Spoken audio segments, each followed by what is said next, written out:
সর্বস্তরের মানুষের শ্রদ্ধা ও ভালোবাসায় শেষ বিদায় জানানো হলো 21শে পদকপ্রাপ্ত বরেণ্য চিত্রশিল্পী ও সাংস্কৃতিক ব্যক্তিত্ব মোস্তফা মনোয়ারকে।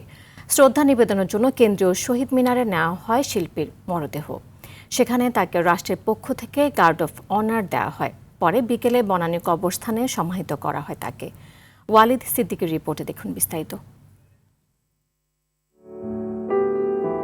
বাংলাদেশের পাপেট ম্যান মোস্তফা মনোয়ারের প্রথম জানাজা অনুষ্ঠিত হয় বিটিভি ভবনে। পরে দুপুরে তার মরদেহ কেন্দ্রীয় শহীদ মিনারে সর্বসাধারণের শ্রদ্ধা নিবেদনের জন্য আনা হয়।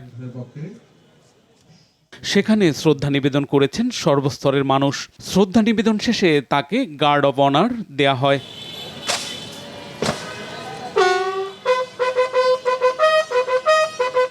মোস্তফা মনোয়ারকে শেষ বিদায় জানাতে সকাল থেকেই জাতীয় শহীদ মিনারে জড়ো হন বিভিন্ন শ্রেণী পেশার মানুষ। ফুলের শ্রদ্ধা আর নীরব প্রার্থনায় স্মরণ করা হয় এই গুণী শিল্পীকে।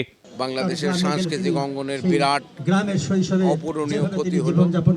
উনি একজন শুধুমাত্র সৃষ্টিশীল একজন মানুষই ছিলেন না, উনি ছিলেন বড় একজন সংগঠক। মোস্তফা মনোয়ার মানে মোস্তফা মনোয়ার।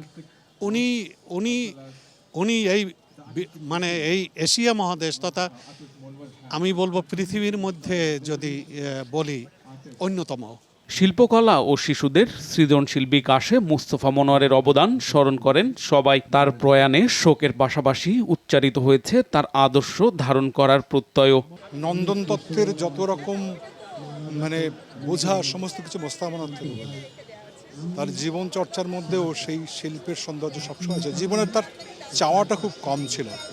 টেলিভিশনেই হোক, নাটকের মধ্যে হোক, উনি বিশাল মাপের একজন নাটকের পরিচালক ছিলেন। উনি যেভাবে শিল্পে বাঁচতেন এবং শিল্পে যেভাবে প্রত্যেকটা স্তরে তার যে অবদান এবং তার যে পদচারণা, সেটা কিন্তু আমরা তখন অতটা বুঝতে পারিনি, কারণ আমাদের কাছে তিনি ছিলেন সবসময় মন্টু নানাই। পরে ঢাকা বিশ্ববিদ্যালয়ে দ্বিতীয় জানাজা অনুষ্ঠিত হয়।